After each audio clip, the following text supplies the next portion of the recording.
lesson 9, determining area and perimeter of polygons on the coordinate plane. So all different lessons, all coming together into one. We just have a feeling of deja vu? Yeah. Okay. So example 1 on page 41 in your module.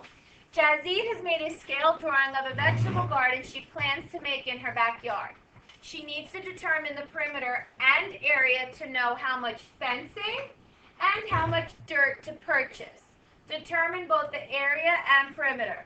All right, so she needs perimeter and area for fencing and dirt. Which is which? Is the fencing area or perimeter? Is the dirt area or perimeter? Which is which? Well, the fence is perimeter and the dirt is area. Right, so the fence is your perimeter because perimeter is distance around a figure. So the fence would go around our figure. Dirt is going to cover the whole surface of our figure.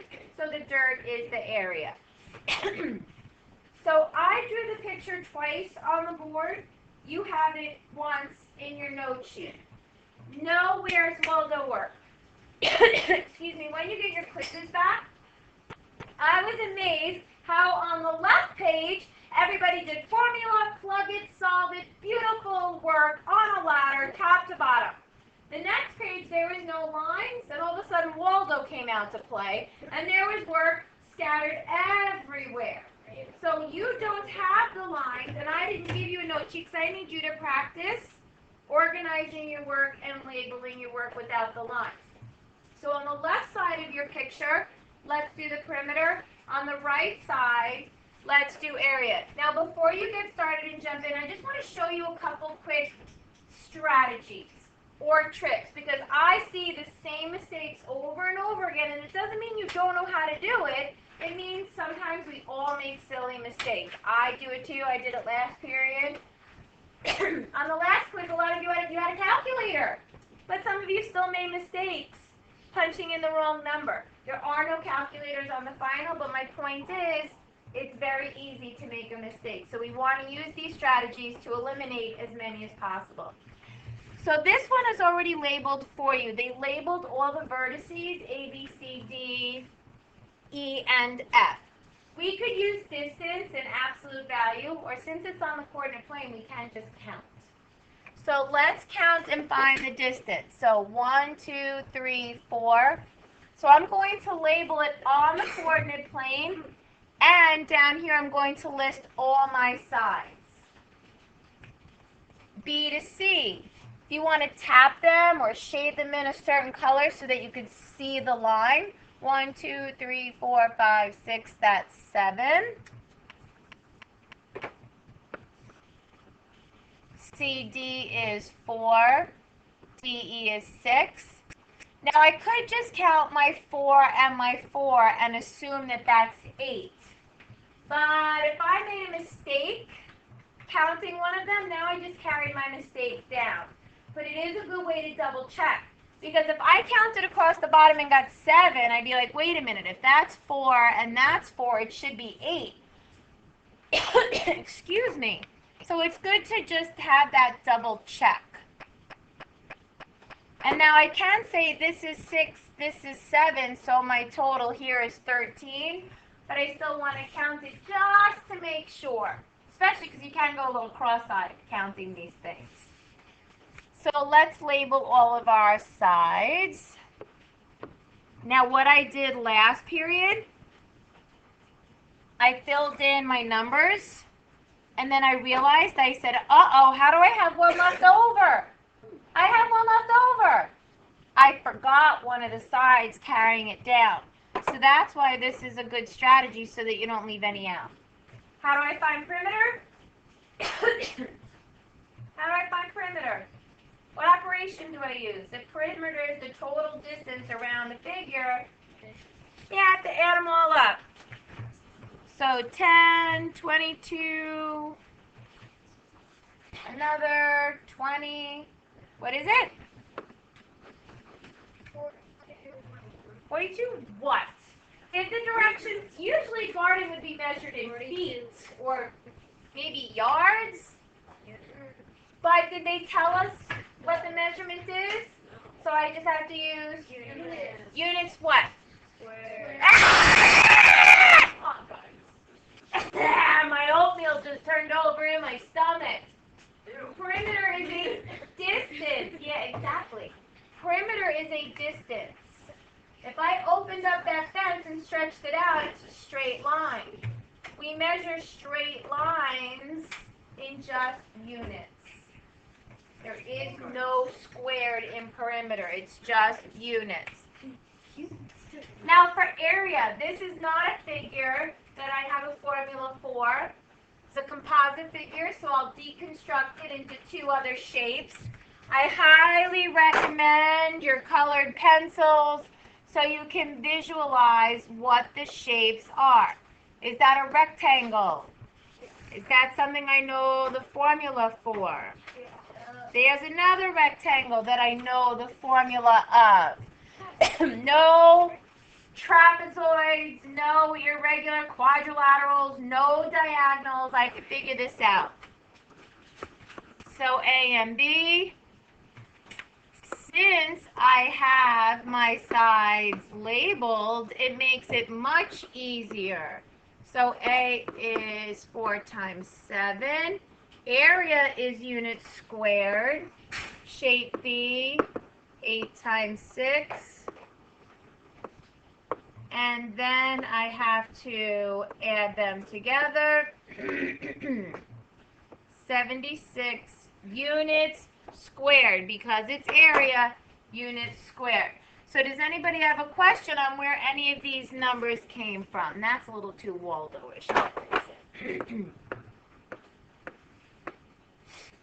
All right, let's jump to 2A. Turn the page, page 43, I believe. So let's try 2A. Now, on your note paper, your vertices are not labeled. I think it's a good strategy to label your vertices and then list all of your line segments. So do that now, A, B, C, D, E, and F. Let's identify all of our lines. I go A to B, B to C, C to D, D to E, E to F, and then F to A. This will help me make sure I don't forget any line segments like I did first period. That caught my mistake. So label all of your line segments. Line A, B, B, C, C, D, D, E, E, F, F, A. Now I could go to my picture and label the measurements of each line segment. So 1, 2, 3, 4, 5, 6, 7, 8, 9, 10. 1, 2, 3, 4, 5, 6. Count that again. 1, 2, 3, 4, 5, 6. 1, 2, 3, 4. 1, 2, 3, 4. Count the corner again. 1, 2, 3, 4, 5, 6, 7, 8, 9, 10. Now let's see if this matches up. 4 and 6, does that match 10? Yup. Whoops. And let's check the other way too. 4 and 6, does that match 10? Yep, okay, so lots of double checking. So now let's carry all of our numbers down to find the perimeter. 10, 6, 6, 4, 4, 10. There are 6 sides to my figure. There are 6 numbers that I'm adding together. So check, that makes sense. I didn't leave any out, or I didn't count a side twice. Like you go all the way around and you're like, ooh, did I count this one yet? 30. Okay. So if I add them all up, it is 40 units. Right now to find the perimeter. Is done. Now we'll move on to the area. I'm going to use my colored pencils so that I can see my shapes. Just makes it easier.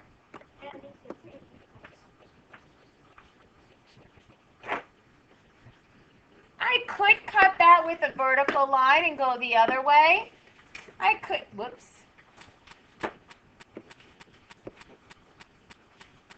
I could have cut it this way from D up instead of D and across. They both will give you the same answer. So base times height, 10 times 6, 60.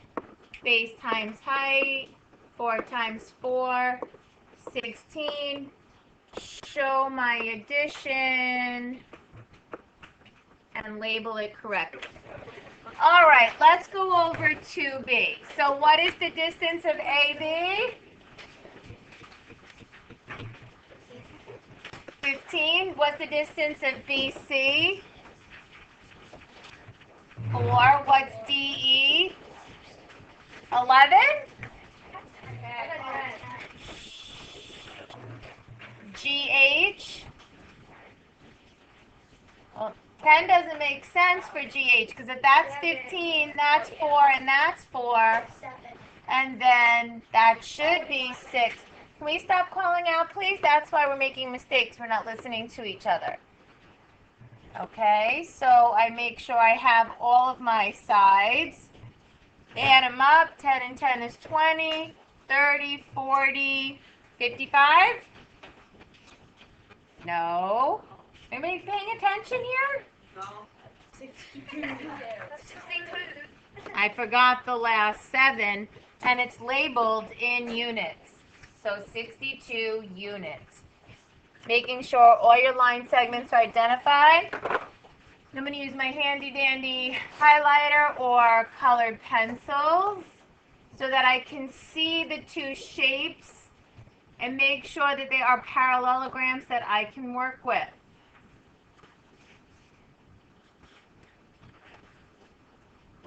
Okay, so if I cut them here into A and B, formula, 6 times 15, 90 units squared, base times height, 10 times 4, 40 units squared. Uh-oh. All the lights are going crazy. Here we go. All right, got back. So 130 units squared. And if you have a question on where any of these numbers came from. So I expect to see your homework look like this, where you're labeling all of the units. Now your homework is problem set lesson 9, number 2, and number 3. You need to do this on loose leaf. If you're going to do this neatly and organized, I highly recommend loose leaf because there are so many figures.